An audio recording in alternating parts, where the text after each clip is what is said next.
Okay, we can switch to someone else. We can switch to someone else.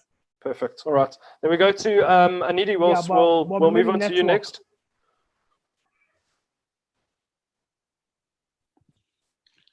Okay, sure. Hi, everyone. Thanks for having me on this panel. I think it's a very, very interesting conversation, and I would want to go very direct to an aspect that I'm really very involved in, which is skills development and education, and trying to understand, and not even just understand, appreciate the impact of what happens there. I'll start from a very personal story. One is I learned how to swim on YouTube. It just doesn't make any sense. Like, how do you learn to survive in water by going online, right? Secondly, over the last 30, 40 days, I've been learning French because I wanted to do more with the Francophone community in Africa. And everything from having WhatsApp conversations with people in different countries to having my tutor plug online, who was an ex-colleague that was bilingual, to being able to step into meetings with you having people from 20, 25 countries, being able to understand empathy and diversity.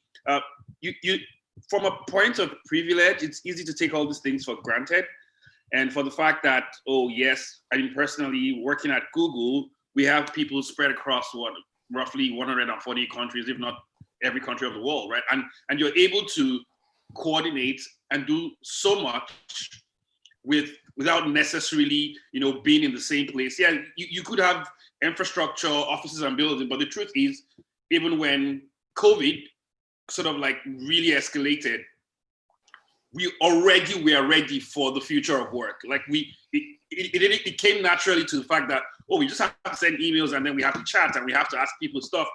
But if you take a step back, that is way, way, way far away from even some of the most successful and the most funded, or the companies that are doing really, really very well all over the world, who have to do brick and mortar, who have to do manufacturing, who have to do deliveries and supply chain. It may not be using any automation for that sort of supply chain.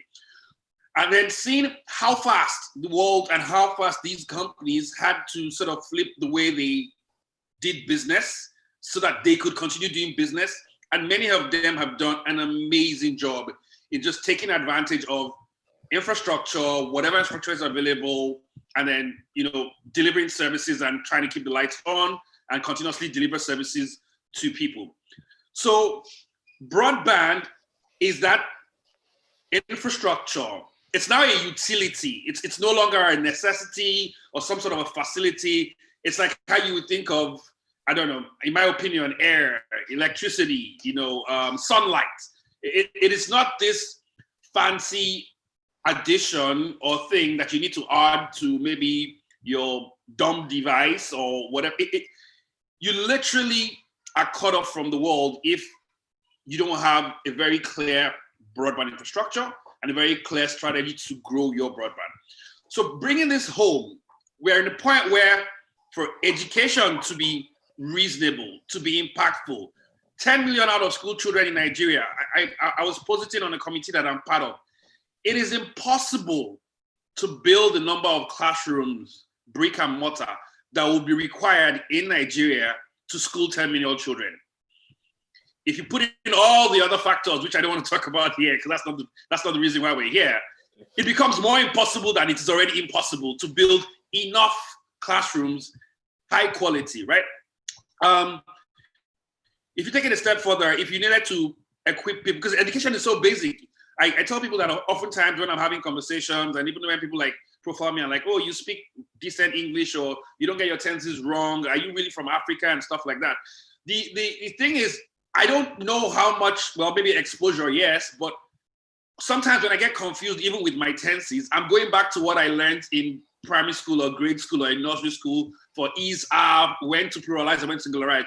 So if you get that foundation wrong, which is what is happening a lot to a lot of people right now, it is going to limit the extent to which individuals can grow, and then it limits the extent to which even a whole country, businesses that these guys will run can grow. So getting education right is a very big issue. And then that goes into things like skills. Like the way you're educated now to be able to survive and to be able to thrive in this economy, you have to learn that you're only learning to learn how to learn.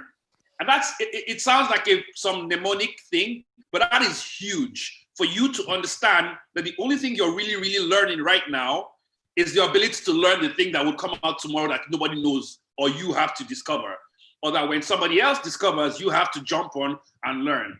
And the tools at your disposal would be a device, yourself, but more importantly, the access to the central resource or to the repository of knowledge or to the network. Because Stephen had already mentioned almost everything I would have loved to say. But I think the most important thing, or the other thing that you would add, is look at the number of people on this call bringing diverse sets of experience, communication.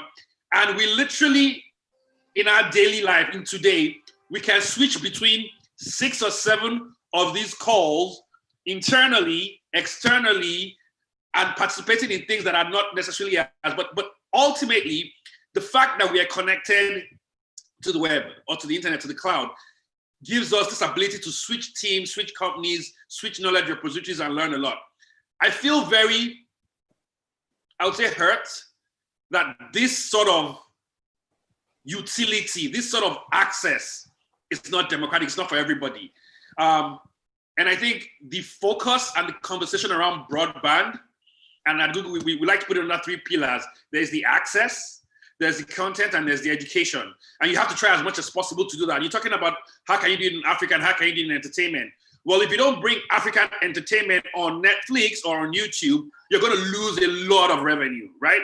And we've got great stories. We've got our own Greek mythology, and we've got like 2,000 languages, right? So it's not one Greek god, it's 2,000 African gods. That's a bunch of comics, that's a bunch of games, a bunch of films, a bunch of illustrations, right? So there's really, really a lot that is possible. And the only thing that is stopping, the first thing is access. And then with that access, you teach people to create content, and then you can educate the world about the potential and deliver on the promise of Africa. All these dependent on broadband. 100%. Fantastic, Anita. Thanks for the contribution. That was brilliant. Gillian, over to you. Thanks, Bradley.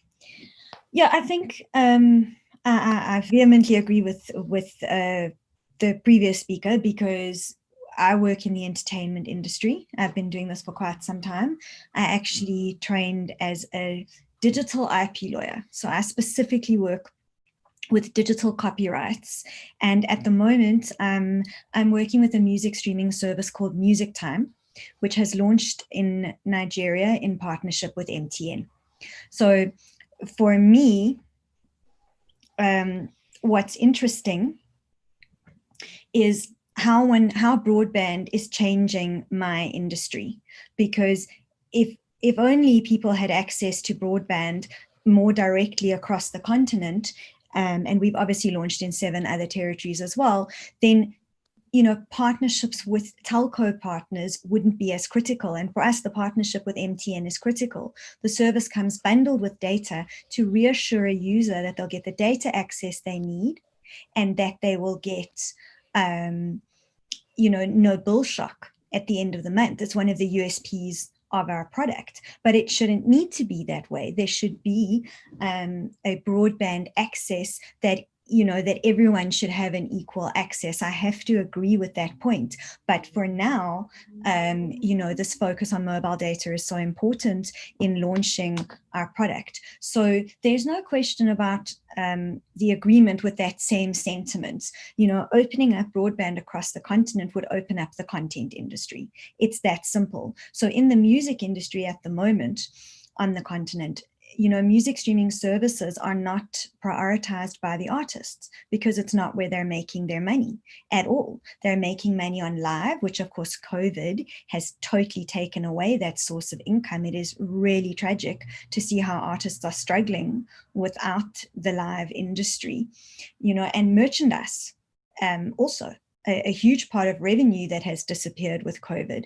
So you would think that music streaming would become even more important, but we've seen very interesting trends around the world and and on our continent as well, that when the lockdown first started, streaming went down. Everyone thought as everyone is at home, streaming would increase, but it did not. It actually went down. And one of the reasons for that is that broadband access, because a lot of people listen to music at work or on their commute to work. So it's very negatively affected our industry in terms of access.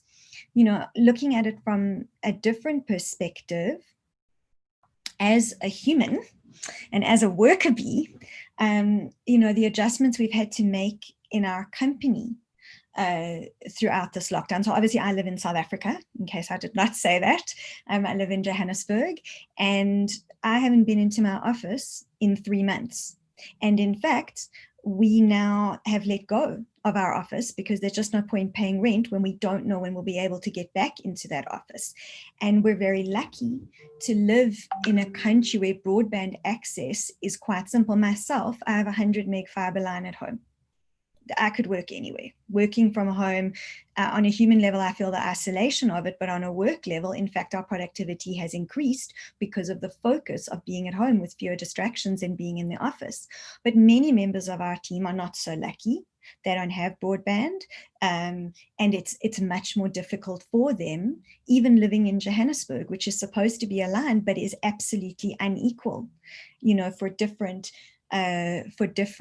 team members. So there's no question about the effect of broadband on jobs and productivity, but I think the founding principle that everyone should have equal access is something that I believe in very strongly. I'm sure everyone in this call believes in that principle very, very strongly. So there's a lot of different aspects to this topic that are very personal to me.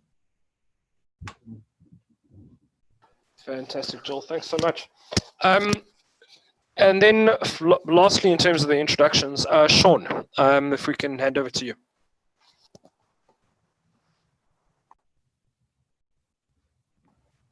I guess it helps if you unmute yourself. It's a pleasure to be Brilliant. here. Thanks, Sean. I'm really glad to be here with everybody. I feel like this conversation that we're having now is very relevant. Uche, I'm glad that people are reaching out to you to actually notice and realize that somebody's actually working in space. So shout out to you. So there's a couple of things I'll mention, but maybe I'll save it till later in the webinar. But a few spicy comments, but I'll keep it aboard for now. But again, my name is Sean. I'm the co-founder for Aggressive for Good. Basically, Aggressive for Good is an umbrella of companies that basically include Aggressive LLC, which is a market entry company for investment firm and global tech companies. We were ones that brought in GitHub, Figma, and other companies. And also we have Aggressive Capital, which is a venture capital fund, which makes $200,000 to $400,000 investments in tech-enabled startups connected to traditional African businesses. And then we have Aggressive for Good, which basically focuses on deploying micro scholarships, technical talent training, and all of that should lead to basically jobs placement. And if we're gonna jump right in, I think that and Yeti, we've actually had a few one-on-one conversations with us and our team members trying to crack this code on how do we increase access to data, access to internet, and in effect, access to education, which leads to access to jobs. This is an ongoing conversation that at this point has become, COVID has kind of exposed the market. It's exposed some archaic mindsets that exist not only in Africa, but around the world. My family's from Mississippi. I'm a farm boy. So with that being said, even if you look at, Netflix, YouTube, different people actually had to reduce their broadband amount of access that people could have because so many people were jumping on in this COVID period was slowing things down. So with that being said, the world has changed. At one point, I think somebody had mentioned that if you were in a manufacturing industry or something of that sort, or some of these non-tech related industries, that you were able to get away with not having necessarily a digital presence online. But as it stands now, if you do have a digital presence online, it's not like it was like you did extra. Now it's a requirement. It's a definite part of your business structure. It's a sustainable practice to actually have that online access to your business, your products, and your services. So with that being said, now we have to start the conversation of we're looking at the fourth industrial revolution. That is basically going to be primarily focused on technology. Now, if you start looking at countries like the UK, where in 2012, they started training 5-year-olds on how to code. If you start looking at, let's say, even the Middle East, where in 2015, they started teaching kindergartners or 5-year-olds how to code. The whole world is shifting towards digitization. And if the whole world is shifting towards digitization and putting everything online, the main infrastructure you're going to need is that internet/broadband infrastructure. And then also, if you want to bring into the conversation now that 5G is being launched, deployed in different companies, they're going to be launching technologies and different things all around basically increase access to internet speeds. And if Nigeria, the southern part of Nigeria, or if Africa as a large does not start investing in that broadband infrastructure, not only are we going to get left further and further and further behind, we're basically going to be kind of deleted outside of the whole global conversation regarding tech. So again, I have a lot of things I want to jump into, but I don't want to take too much time. I'd love to hear more from everybody here. Fantastic. Sean, great start to the conversation, guys. I think that has been a superb introduction to all of the speakers. I think there's absolutely going to be a lot of time that can kind of... Yeah, Richard, sorry. Yes, can I mention that Mr. Kingsley is back on? Fantastic. Great stuff. So Kingsley, would you like to give your intro?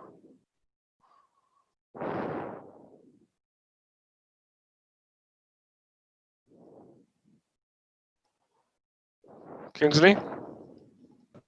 Can you hear me? Yes, we can. You can hear me now? Fantastic. Yes, we can. Hi, Kingsley. Okay, so I was apologizing for the loss in connection. I had a slight power. Someone changed the power source and it took away everything. Anyway, I guess this goes to emphasize the importance of connectivity. I just got cut off just because I couldn't connect.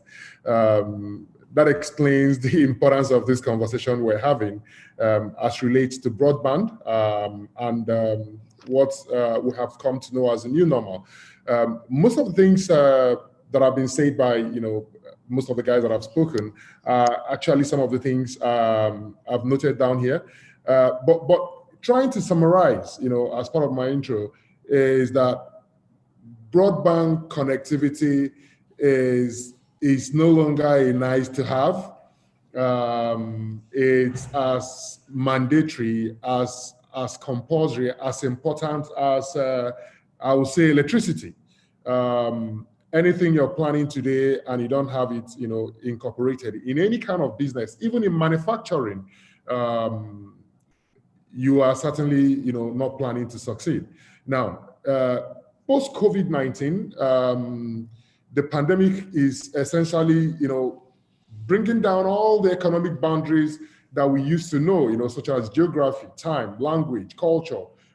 Sean talked about, kids in Dubai, kids in the UK as young as 12, being taught how to code. Gillian talked about how, she's not been to the office, in 3 months, that's the removal of geography. Things like gender, things like race, and some of the things that would have been, boundaries prior to now, COVID-19 is taking them, all away. As a matter of fact, some academics view this pandemic as the official launch of the fourth industrial revolution. Now, reality is that there are quite a number of technologies that have been existing with us. One of them is this platform we're using now. It's been existing with us for God knows how long, but not until COVID-19 have more or less the whole world, businesses, individuals, taking advantage of it in a manner and at a scale that has never been, done before. So you move from digital integration of value chains to digitization of products and service offerings, and all these things coming together to drive, digital business models and enhanced customer or consumer access. So job opportunities and employment will be more driven by, competence, specialization, quality of service, value for time, innovation, and cost effectiveness. A number of the things that I used to count before, size may not necessarily be an advantage. People are going to be paying for value, irrespective of where the value is coming from. Age of business, how long you've been in business and all those traditional pedigrees may not necessarily count, in current times, because people will essentially pay for value, and they don't care where that value is coming from. So what it means is that people can effectively run businesses as corporates, as individuals, from different locations, and be as successful as they would have been if they were on Wall Street or any other, major business destination. Now, the whole trend is going to be driven by quite a number of concepts that are quite, that are very available with us today. Concepts like big data, machine learning, artificial intelligence, cloud computing, cybersecurity, blockchain, cryptocurrency, digital marketing, simulation, systems integration, etc. So these concepts, in my view, are the things that are going to drive the job opportunities. As we go further in the course of our discussion, so that I can let other people have the chance to talk. As we go further, I will also try to, add more flesh to this. But my view is, COVID is shifting everything. COVID is launching the fourth revolution, more like officially, fourth industrial revolution. Jobs and, employment are no longer going to be driven by some of the traditional concepts, that we know. People are going to be more interested in paying for value. Traditional barriers are going to be brought down, and it's going to be more like a free, we've always talked about free markets or enterprise. I think this is actually going to be the time it's going to be realized in every sense of it. And like I said, some of the concepts I mentioned initially, just shortly, are going to be the factors that are going to drive where employment will be found in future. Thank you. Kingsley, thanks so much. That was a great contribution, and it segues quite nicely into the next part of this conversation. But I think your comments on electricity are apt at the moment, especially for South Africa. I actually moved home. Left my home where my home office is and drove across town in Cape Town to my mother's home, who is 69 years old, who has a fiber connection in her home, because at my house at 2 o'clock local time in South Africa, we were planning on load shedding. So I'd have no electricity at home. So it's amazing how even in our cities in Africa, there are times where electricity is the issue, not the broadband itself. So as much as broadband is a requirement, electricity is also a requirement when we're talking about work from home setups and stuff like that.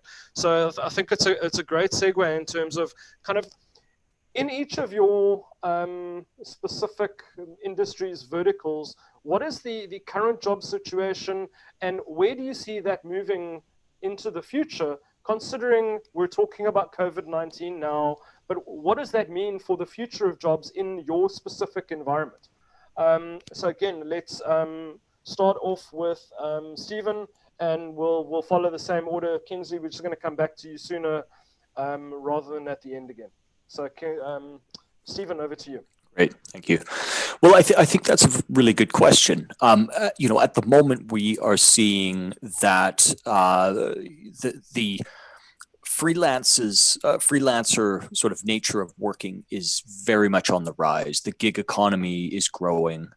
There are good things to come from that. There are bad things to come from that.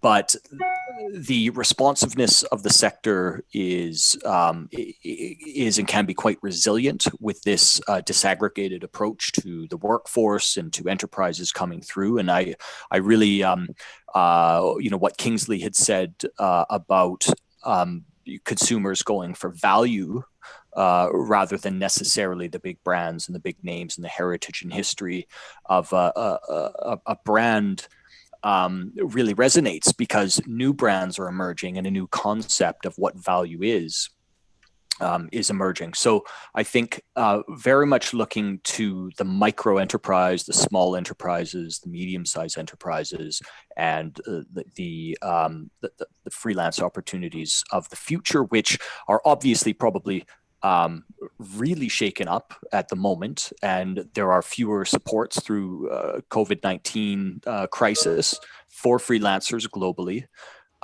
But at the same time, they are able to be very nimble and resilient, and governments are starting to really see the value and the importance in supporting these freelancers in this time and hopefully in the future. And I think that also comes to maybe to highlight the importance of skills development for freelancers and small enterprises, because they often don't have the opportunity to upskill. They're so worried about getting their next project, completing their existing projects.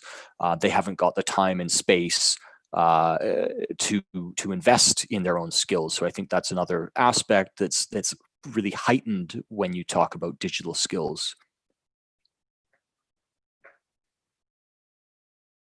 Fantastic, great stuff. Thanks, Stephen. Kingsley, we're going to come straight back to you again. Kingsley, you're still on mute. Like I said earlier, we play on essentially on the entire value chain, of the tech space. One of the things I failed to add initially is that while our core is technology, as an individual, I actually have very deep sense of responsibility to do things that can help create jobs around here. We have a very serious challenge, and unfortunately, government is not helping.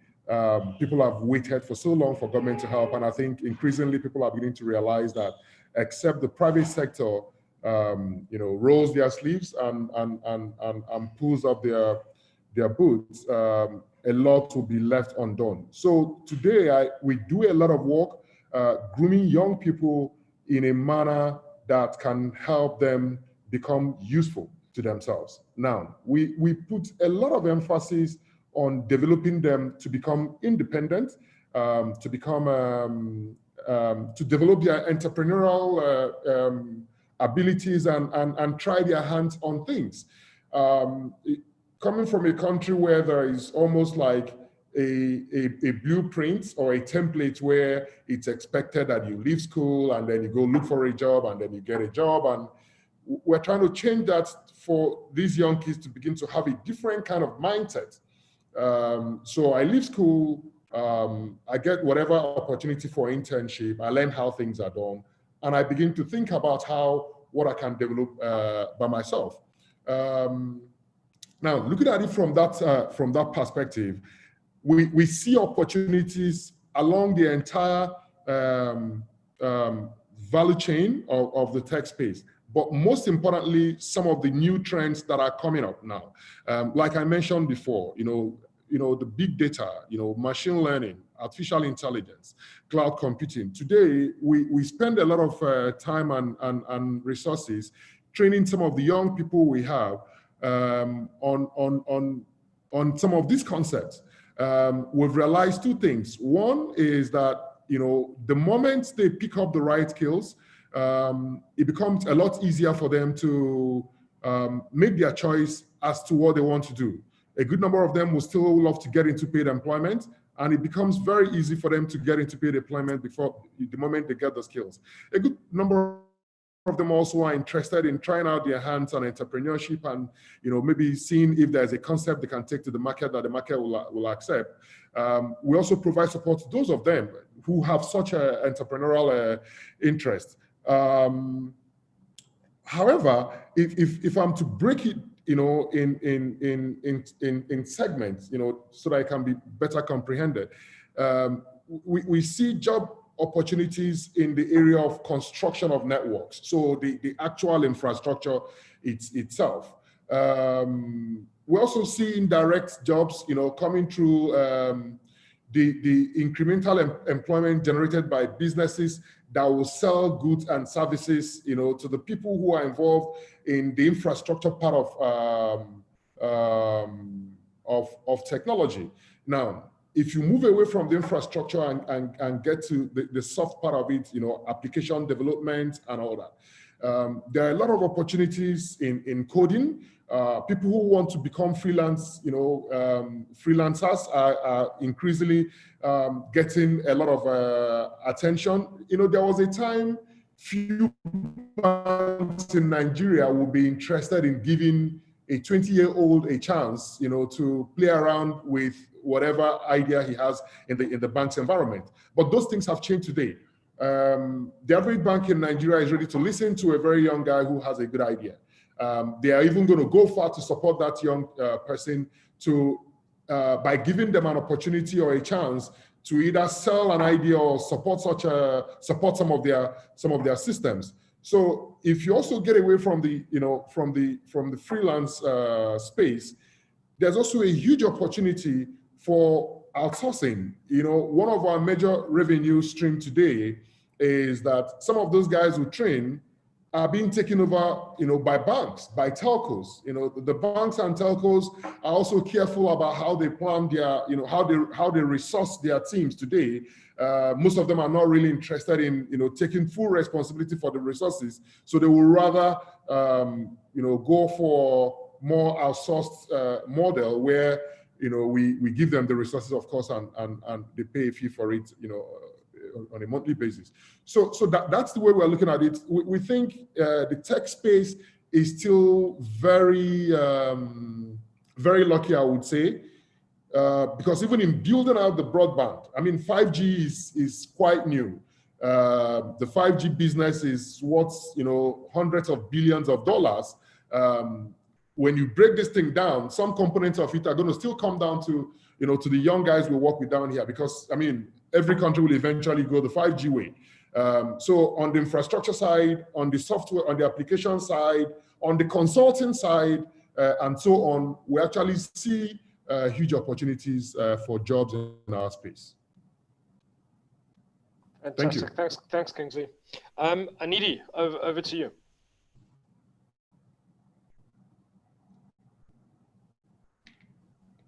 One second. Yeah. It is. It's very, very interesting. This conversation around the opportunity that broadband brings, and what's in the spaces we operate, what we're already doing, or what trends we're seeing. I think one of the ways that people are beginning to look differently at sectors, at people, is the fact that they have access to information. So if you are an investor with deep pockets and 10 years ago you couldn't figure out what Africa was, or whether you should invest in some market, whether you would find talent there, whether the talent bubble and bust has happened and now you have some sort of equilibrium, you would have very little information, and that information could easily be skewed. I know the work Tennessee does, I know the work Uche does. So even if you're someone in the US or in South Africa, you may hear about Lagos and you think that's where it all is. And it takes a while to really dig into Nigeria and find out that Lagos may even be the worst place to employ, to house people with a living wage and great conditions. And it probably is better to build a dev team in Enugu, Uyo, Calabar.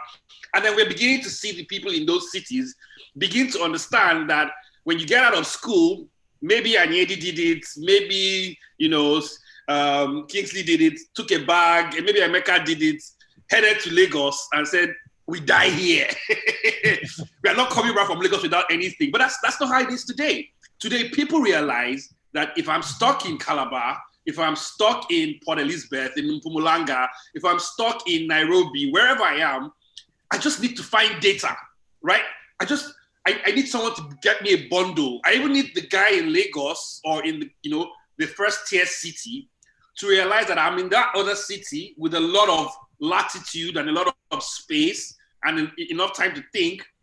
Just get me the best connection you can get me, or get me multiple options of connections, pay for my subscription to some online learning service, where with my aptitude, I can go figure out blockchain and cloud. And then for an experienced entrepreneur who has walked the walk, you can see the diamond in the rough. And you know that, yes, this guy is in Nsukka, or he's in Ikotokene, or he's in Dahomey, wherever he is. And he has the trends of the right foundations, some basic mathematics, some reasoning, even the cliche where they say the problem-solving tactic, which some people, sometimes when you say you need to solve a problem to build a startup, they're like, that's not what I came here. I came here to ask you for money, right?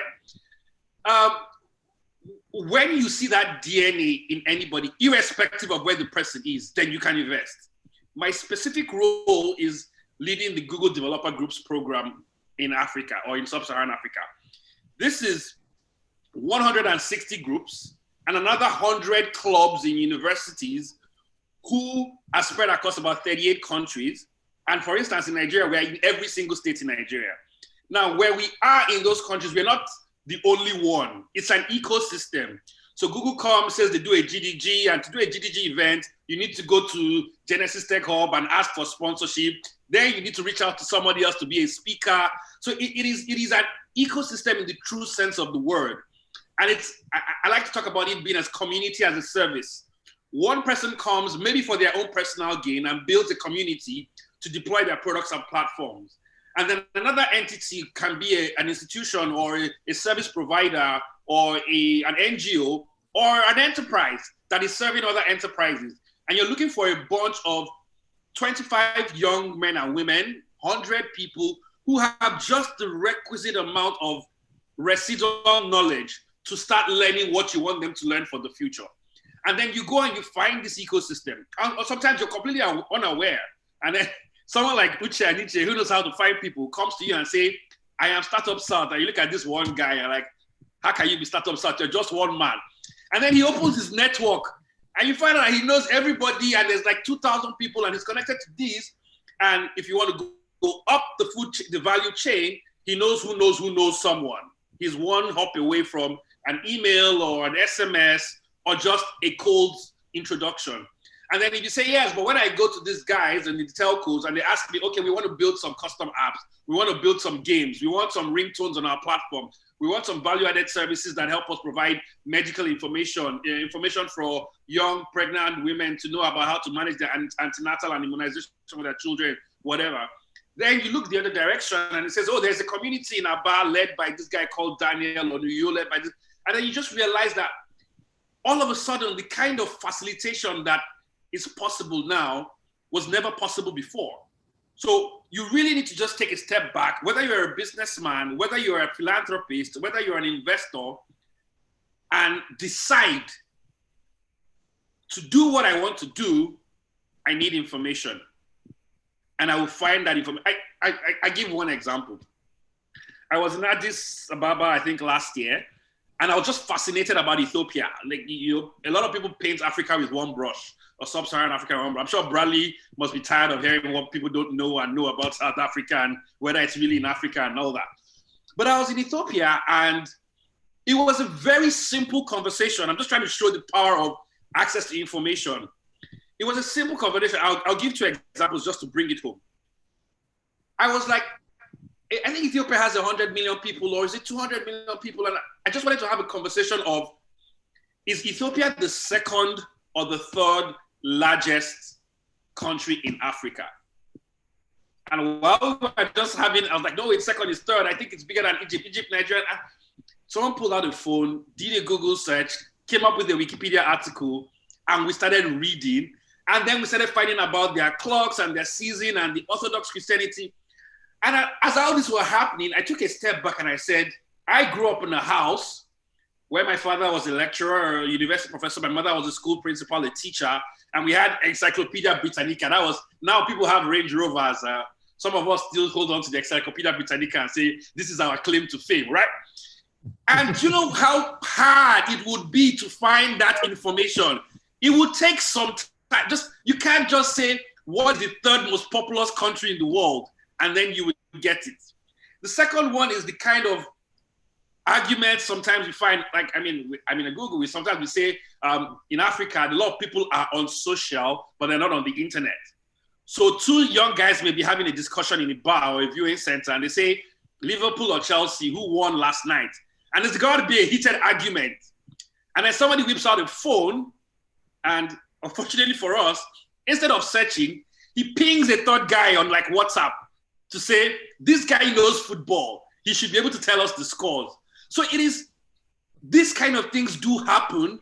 And as much as you can see that networking and being able to, connect people and avoid, a bus stop in the bar, it also shows you the failings where someone has access to a device that is connected on a platform like WhatsApp that may be 0 rated, but he doesn't know how to find the information he needs, right? Do you know that you can go online and figure out how to be a vulcanizer or how to do joinery in carpentry? And the last thing I wanted to say was, we were having a conversation once with someone who was talking about the voice interface and AI and big data and IoT. And every time you hear these things, especially when you talk about Africa or some things, sometimes people don't put the context right. The context people always say is, smartphones, and talk to your speaker, give me information from a speaker, turn off the lights. That is IoT and smart LEDs and bulbs. But in Africa, where you have 2,000 languages and people are educated, but English illiterate, but they have knowledge. They know herbs, they know how to get things done.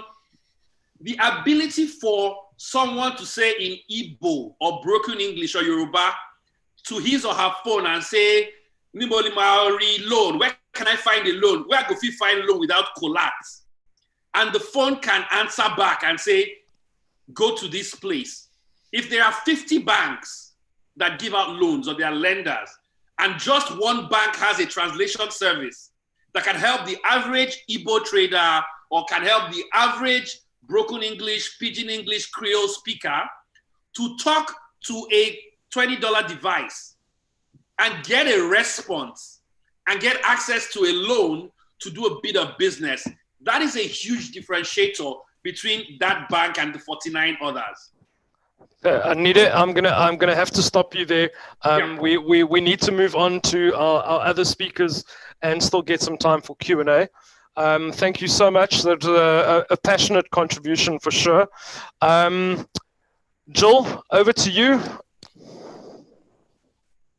I really appreciate that passion, and I think we all share that passion, and I agree on the sentiments that you're expressing. And 2 points I want to make. So recently we did something very new in our company. So we ran another app in addition to our music time app. We also run an app called Ayoba, which is an instant messaging app, which is also in partnership with MTN as well as being an OTT. And we actually held a hackathon. And this was a very interesting experience. We partnered with an entrepreneurship NGO in Cape Town, and we actually ran a hackathon, which I'm sure for some people here is not a new experience, but for us it certainly was. And it's such an interesting experience. We wanted to build a new feature. We wanted to reach out to developers and encourage them to work with us and with our code base. And so we did this in the form of a hackathon, and it was an incredible learning experience. And I've been reading recently some of the accounts that developers put up of the mentoring that they got in this process. And it's such an interesting two-way process, because we got access to all sorts of new developers who had phenomenal ideas, and they got access to be mentored by senior executives that they would not normally have access to. And there, you really start to see the new way of work and how you can break barriers to entry if you have talent. You need that access though. And on that note, I want to talk about how broadband is increasing the digital divide. There's no question about it. I'm going to give you a straight up example that cuts to my heart. So we are busy building a team across Africa. So we're doing remote job interviews in Zoom sessions such as this. And what's the first thing that happens? If the interview struggles because of the internet access of the person that you're talking to, they automatically don't get the job, because no matter how great that guy is, you're going to struggle to work with him, and that kills me. Right there, he's not getting the job, and it's wrong. It is completely and utterly wrong, but it is practical because you can't work with someone that you struggle with. And going back to the original discussion about government, you know, if work is going to become decentralized and everyone's going to be working from home and no one's going to have equal access, this is going to become such an unfair barrier.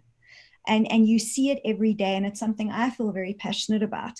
And I think a lot of governments are trying to build community centers with internet access and things like that. And as much as it's not a great solution, okay, it's not. But maybe it's the quickest solution that we have, that people should have some sort of access, because it just cuts straight to my heart that you're excluding people who shouldn't be excluded. But at the same time, what are you going to do? So, and school. Like in South Africa, and I'm sure in many other countries, we've seen what's happened during the lockdown. People who have great broadband access have carried on with their schooling as their school adapted. Their school needed time to adapt, but they've carried on with that schooling. And people who have lesser broadband access or no broadband access have had that schooling withdrawn. And again, broadening the digital divide, completely unequal treatment. I mean, the situation certainly took us all by surprise, and one can't blame that on government, I wouldn't think. But you know, we're starting to see examples of where people are being held back because of their lack of broadband access, and that I'm very passionate about that. So, and I'm sure is everyone on this call. So that's really the perspective that I wanted to add. That's amazing, Joel. And that is a very, very valuable perspective on this, because it is those people that are being marginalized, that don't have access to this broadband connectivity. They're the ones that need the work and the jobs the most. It really does kind of, as you say, increase that digital divide, which is the exact point that most of us are working in our careers, is to try and close that digital divide. So I think that's a very valuable perspective. Thanks very much. And finally, Sean, we're going to move on to you. Awesome. I think everybody has made some amazing points. I kind of I was taking notes while you were asking the question, and it kind of actually dropped it in the comment section. So somebody sneak preview in the comment section. It's lit. But basically, the whole story being that, like, people who are not tech enabled are being edged out.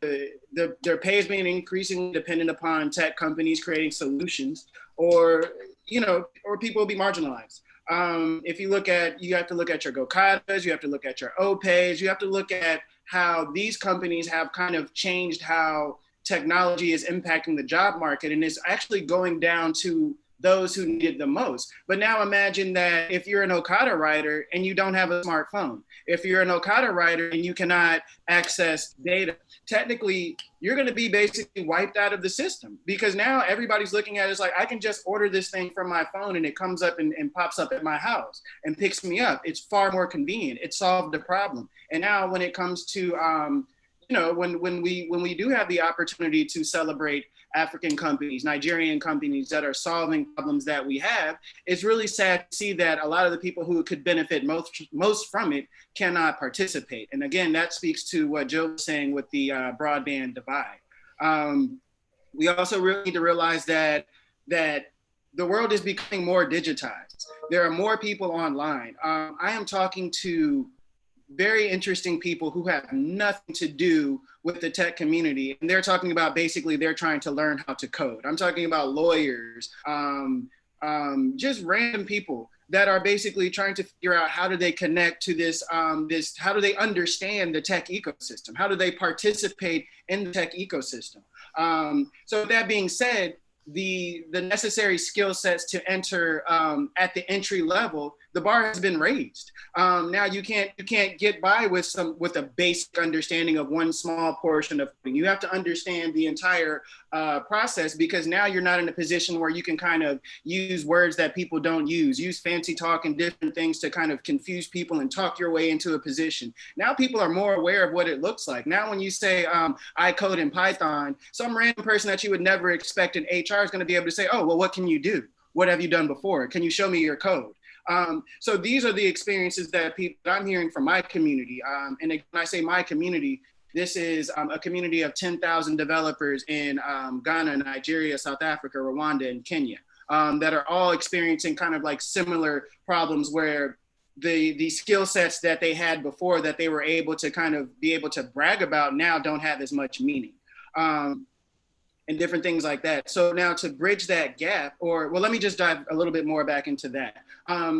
When working with Ingressive Capital, we are working with a lot of entrepreneurs, a lot of people who are coming up to us, these PowerPoint entrepreneurs that are saying like, hey, I have this amazing idea, this great idea that would change the world. And we can look at their PowerPoint and say, yes, it would work, but these are the same people who cannot basically access the technical talent that they need, meaning that the technical talent that they are trying to access basically is either A, not skilled enough, or B, if they do have the skill sets that you need to create a product that can compete at a global level, they have priced themselves out of the market to the point where you can't even afford them. And again, all of this kind of speaks back to the access to internet and job creation in a way that once you kind of increase that access to internet, you allow people to be able to basically upskill themselves. That makes people like me and Anyeti and a lot of other people in this group relevant, because basically we are primarily focused on how do we educate people? How do we keep people that can, again, fuel the businesses of the future in the Nigerian context? And again, time after time after time again, we keep running into people who basically don't have access to the resources they need to be successful in that capacity. Again, we need to bring in, I know we keep talking about the government and the government, how it fails and different things like that, but the government does need to participate. But this effort that we were talking about increasing broadband and different things like that, it needs to be led by the private sector. The private sector needs to be able to present a case where the government would be able to benefit or be able to profit from what they are doing. And it seems like if you look at Silicon Valley, if you look at all these different places, it seems like it would be low-hanging fruit to explain to them that increasing broadband increases access to everything like education and technical talent. This makes sense. This makes money. But you're talking to people who, if you're looking at it, a lot of these government offices, especially at the local level, are using paper-based systems. If you look at some of these universities we're dealing with, they have students coding on chalkboard because they don't have access to not only the technology and data, but also the infrastructure, but the products, the laptops, the computers, the different things that they would need to kind of be able to teach people in real time to actually create the talent that we need to participate in what Kingsley was talking about, the fourth industrial revolution. Again, I think that for me, if we're talking about the jobs part of it, I think that the major opportunity that exists for everybody is tech integration. Again, all of these offices that don't have access to internet, I mean, not internet, but have access to digitized records and different things. If you're looking at the healthcare system, again, if you're looking at even banking, I've been to a bank and they're looking for a document of mine, and I see them pull out a box that has hundreds and thousands of different papers. And it's like, how is this efficient? If you look at the fact that in Nigeria where some money or something was stored somewhere and they were like, oh, the building caught on fire, so we don't have this or that or the third. Like, these things should not have been stored there in the first place. Again, it's creating the use case. It's creating the use case that speaks to the economic value and directly how this office or this government or this industry benefits from increasing access to broadband, access to internet. That's going to lead that discussion. That's going to lead us forward in kind of creating this solution. Again, I don't want to talk too much, and I'll reserve spiciness for one more conversation. Great stuff, Sean. No, that's absolutely brilliant. Unfortunately, we are out of time, but what we're going to do is there is going to be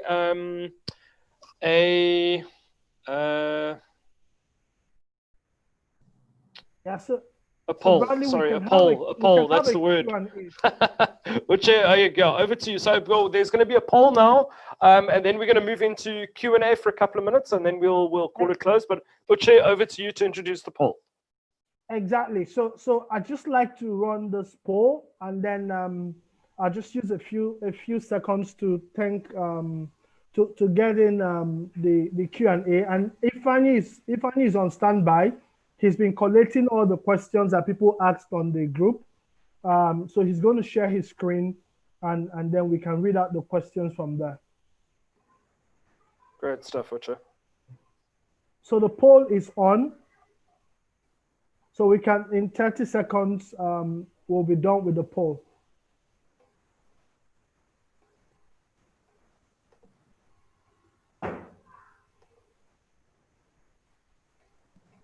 If you're ready, you can actually go ahead and share your screen. Hi, thanks, Rich. I was actually going to suggest that people begin to put in their questions on the Q&A. We don't have a lot of questions at the moment. Alternatively, if there's anyone in the audience who has a question, you could please raise your hand and we could unmute you as well, just to ask your question. If it's for everyone on the panel or if it's for a specific person, please indicate. Okay.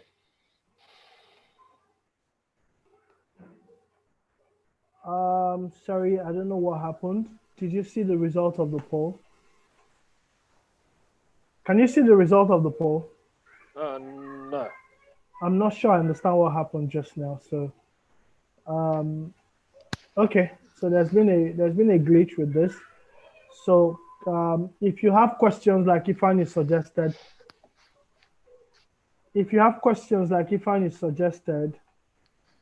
let me just see what's going on here.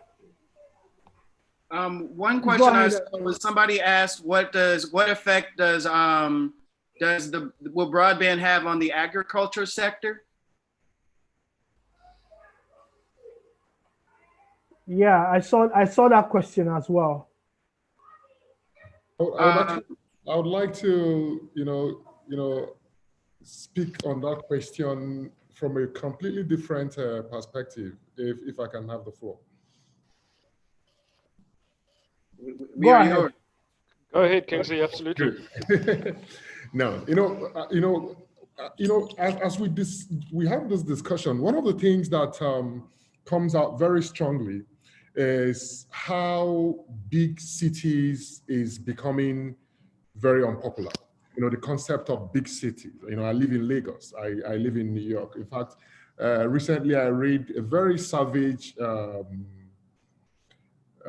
tweet from somebody who asked, oh, is it okay to marry somebody who was mad before?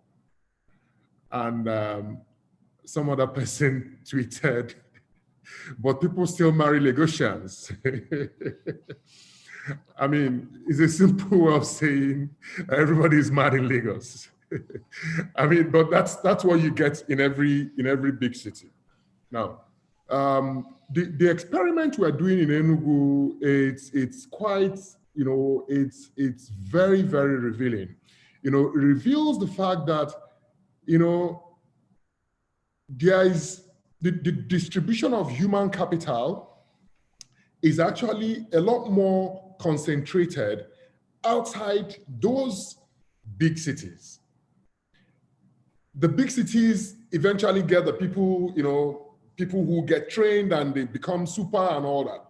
You see, but we don't need the experts. We need very young minds who have the right mentality, the right disposition and willingness to learn and try new things.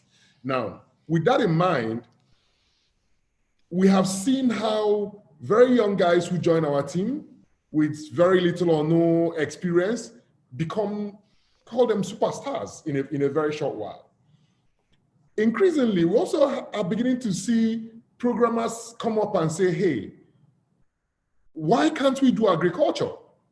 As a matter of fact, we have a plan, a current plan to set up an agri business, And the two guys leading this conversation or leading this opportunity are tech guys. In fact, they are the last people you were going to think would be interested in agriculture. But now they want to do agriculture differently. They want to go into full-scale integrated agriculture that will also leverage technology where possible. But the way I'm even going to come into it is that the new normal is that people are going to be working from home. New normal is that offices are going to be less relevant. What it also means now is that people are going to be working multiple jobs. The way people are going to be hired in future is going to be completely different. So I'm going to hire this guy who I need for 2 hours to deliver a specific thing for me. Now, the guy spends 2 hours delivering that, then he's still got 22 hours. So what is he going to do? So have you thought of the fact that it is possible that a programmer, a team of programmers can actually live in a farm settlement focused on producing lettuce, carrots, pineapples, any produce of their choice. And they do that during the day, and at night they code, they program. At night they support their clients, and all that. One of the reasons agricultural development in Africa has not done so well, particularly in sub-Saharan Africa, is actually because we have left agriculture for the likes of my grandfather, who is still practicing bush fallow as a way of regenerating his farm, or making it very fertile. Now, imagine when people like you and I get into agriculture with all the energy we have, with all the ideas we have, with all the passion and the things that drive us that we all have. Agriculture will immediately become the new oil, if you're using Nigeria as an example, where oil is everything. Okay, so I'm just trying to respond to the question that Sean came up with. So I see if the current trend continues and the big city concept continues to become less important, and people do things in what I call secondary towns, and then we drive the right kind of advocacy that will wake government up, and the broadband becomes a lot more pervasive, a lot more ubiquitous, and like readily available everywhere. If government can give the kind of attention they are giving to electricity distribution to broadband, then I can be in my village. And in my village, I have several hectares of land. If I have a team of 10, 20 young people working with me in my village, I don't see why we cannot get into agriculture. And I'm just saying. So just to push further that, the distribution or the extension of broadband connectivity to as many locations as possible, particularly in our currently underserved communities, in our villages, in our secondary towns. Doing that very well will open up a vista of opportunities for other verticals, of course, agriculture being part of one of those verticals. Thank you very much. Fantastic, Kingsley. Awesome, thanks. Thanks so much. So just Uche, just to bring in some input in terms of the Nigerian broadband situation, there is actually a massive amount of work being done currently in terms of connecting Nigeria specifically. NCC and a number of the mobile operators, including MTN, Nine Mobile and Airtel, are currently all embarking on fairly extensive rural development programs where they are rolling out thousands of rural sites all across rural Nigeria. So there is a lot of work being done in that space. Uche, sorry, over to you. Okay, awesome, thank you. I was going to ask Ifeanyi if there was any other question, so that if there is none, then we can begin to round up and then perhaps take the last comments from all the panelists. If there's no other question. Ifeanyi, do you have any other question?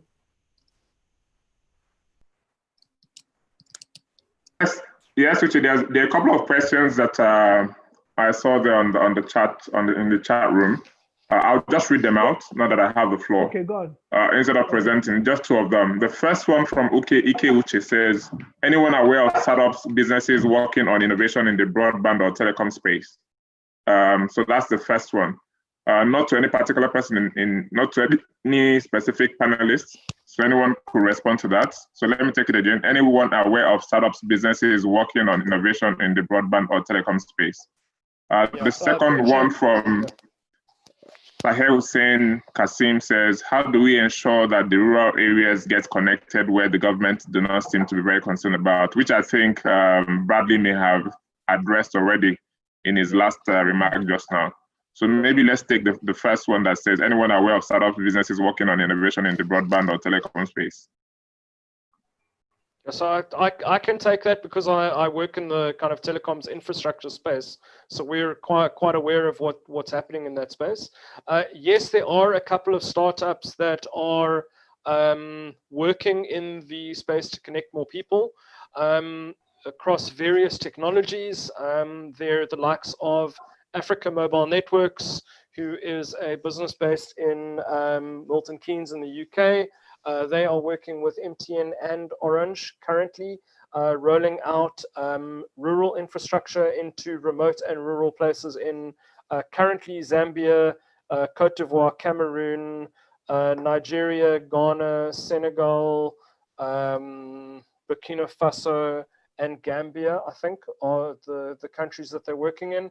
And what Africa Mobile Networks does is they invest in infrastructure and have a revenue share deal with the mobile operator for the use of those sites in those rural areas. That's one. There's a Wi-Fi business out of Ghana called Bluetown. They're incorporated in Denmark. They are currently rolling out Wi-Fi enabled hotspots with GIFIC, the Ghanaian Investment Fund for Electronic Communications, across Ghana. So there are multiple startups working in connecting the unconnected in Africa. Nuran, the company I work for on a daily basis, we're a fairly small Canadian business trying to disrupt the vendor or kind of telecoms equipment market in Africa. So that's the space that we play in as well.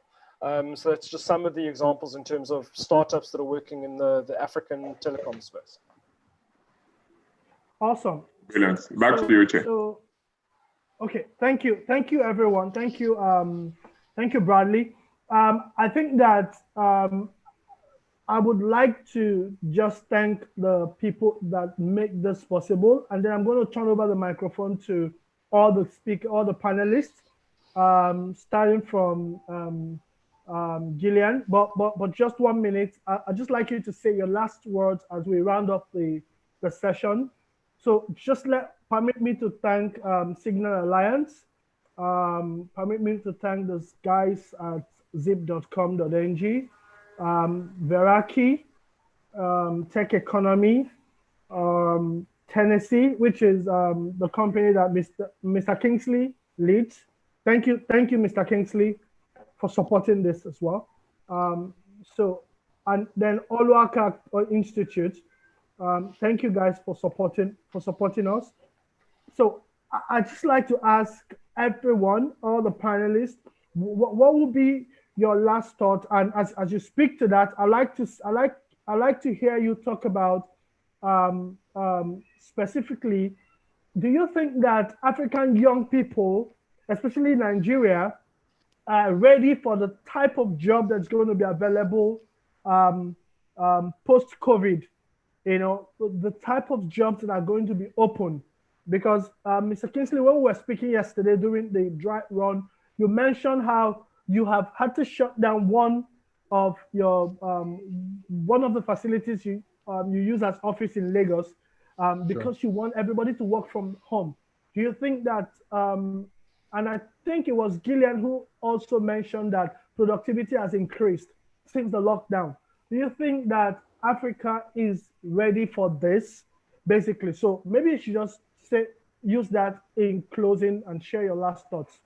So everyone, you can just, Gillian, you can start, and then we'll pass on to Mr. Kingsley, Sean and Yedi, Stephen, and then Bradley.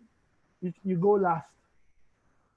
Thanks, Uche. I will keep it short. I think it's a double-edged sword. On the one side, productivity is better, but employee mental health is a disaster. People are really, really struggling.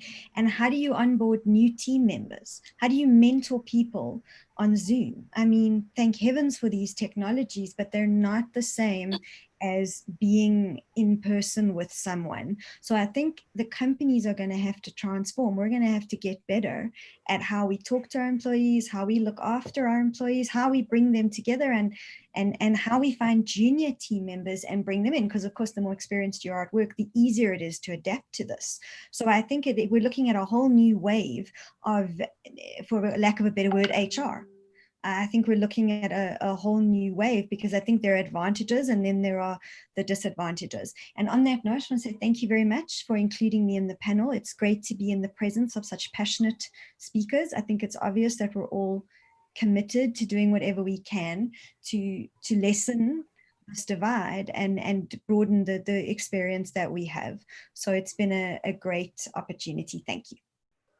Awesome. Thank you, Gillian. Mr. Kingsley?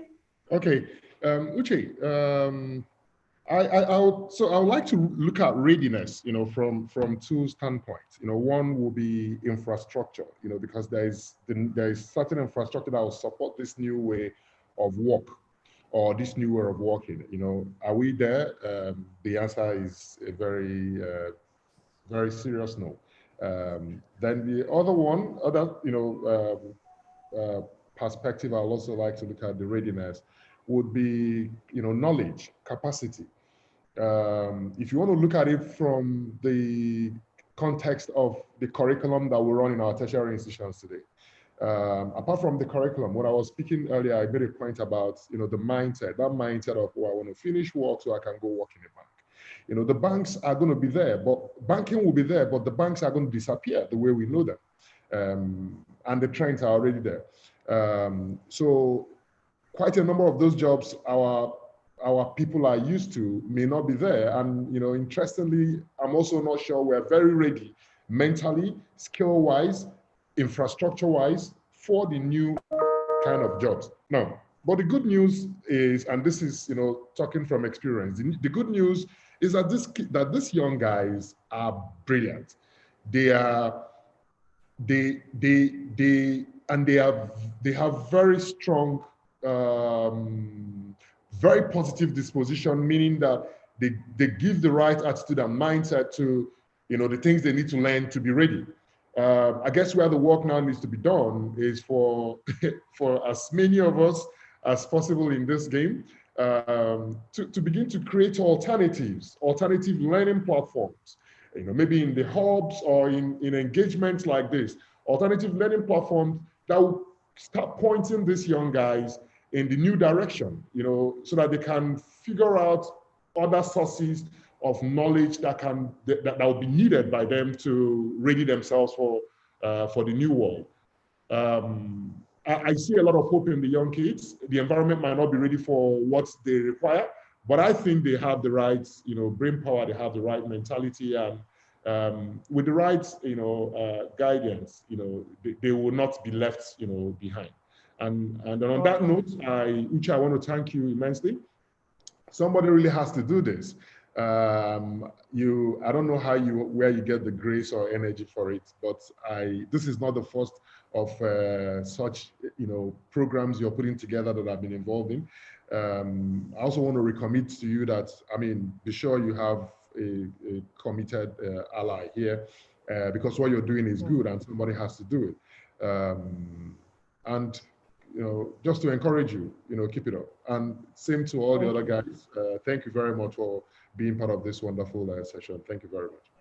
Thank you. I don't know if Aniedi has logged off. Otherwise, Sean, just go before, or let's take Stephen first. Sean, if you don't mind, let's take Stephen first and then get back to you. Stephen. Great, thank you. So I think this is really brought together a lot of different ideas that hone in on the same issues and the same opportunities. looking at the opportunity for it to reach people that have been left behind is core. It's key. It's crucial.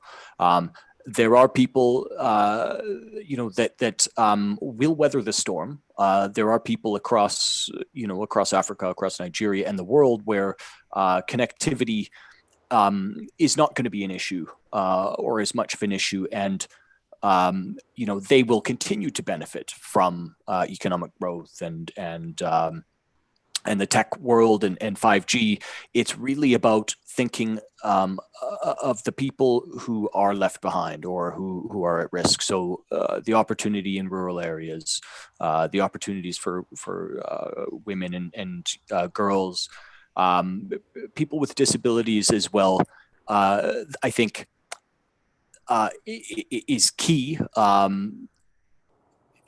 As well as thinking about the economic benefits that can bring to wider society and to the diversity that having these different voices can bring to companies and enterprises that can help them improve their services, improve their products, be able to market and reach and communicate to a wider audience, wider market, better market development through having that diversity, and to have a more cohesive community and society. So that would be, I'd say, that the most exciting and biggest sort of social change aspect that I would look to in terms of broadband infrastructure. Awesome. Thank you, Stephen. Sean? Yes, thank you. I have to say emphatically, no. We are not ready for this post-COVID work world. We're not ready from two different aspects. I would say from the cultural aspect and from the aspect of Nigeria being a sovereign country. I say culturally because when I have situations in my community where the father of one of our members of our community basically took his son's laptop and threw it on the ground and kicked a hole in the screen because he didn't understand why he was sitting at home working. He needed to go out at 8 a.m. and come back at 5 p.m. for his father to respect his job, even though he was collecting money. If we don't change this cultural mindset, then we don't even have the environment that makes the use case for increased broadband investment necessary. The second part basically is when we talk about, the sovereignty of Nigeria as a whole. If you look at the way warfare is going now, it's all going into cyber warfare. If you look at Nigeria, if you look at the African continent, there are over 200 satellites that can look at what's going on under the ground. And only 15 of those are owned by an African country. If you look at the fact that how many data centers do we have here where we're able to even collect and own the data that's coming, not even the fact that we don't have big data, but if we wanted to collect big data, we don't even have a place to store it in a way that makes sense where we would own it. And another thing is, like, even if you look at another thing when we're talking about job creations, if you look at the fact that without broadband, look how it's affecting the gaming industry. It's a multi-billion-dollar industry that we cannot participate in. We cannot participate even at the individual levels in gaming competitions and different things like that because we don't have the broadband bandwidth.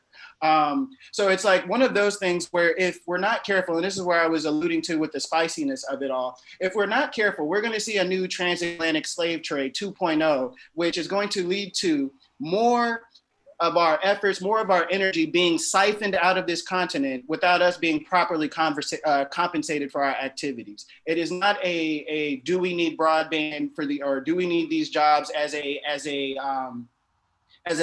managed, it's not something that we can just kind of passively participate in. It's something that is necessary as a part of survival for this continent.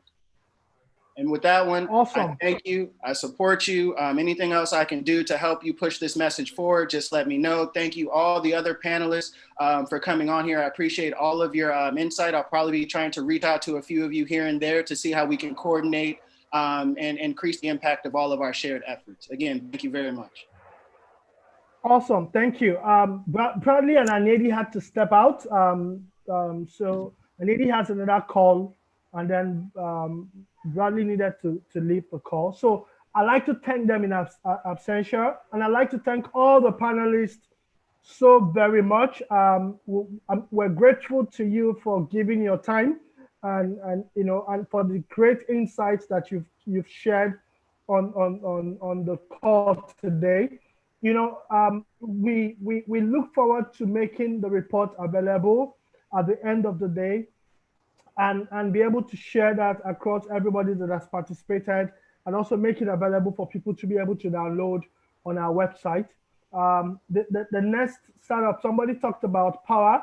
Power is an important issue to discuss, and we're considering actually doing the next series around power. And this is something we hope to be able to, you know, to push. And then, but this is not the end of the conversation on broadband, because we're going to have perhaps weekly YouTube sessions, basically YouTube sessions to discuss, you know, bits and you know, pieces of all of this information and insight that we've gathered over the past 2 months, you know. So with that, I'd like to say thank you to everyone. We're grateful that you are here, and we hope that we would be able to connect sometime again in the future and be able to have, you know, even bigger conversation, and even share the, you know, the results of, you know, what this has led to, hopefully in the future. Thank you so much. Thank you very much, Uche. Thanks, Uche. Yeah. Thanks to the other Bye. panelists. Thanks, guys. Bye. Thank you, Have a Uche. good Thanks, one. everybody. Stay safe. Bye. Ifeanyi, thank you so much. Ifeanyi works No with worries. Baraki. Ifeanyi works No with worries. Baraki, and they've been supporting us for this session from the beginning. Thank you very much, Thank you. Uche. It's a pleasure. All right. Bye, guys. Bye, guys. All right.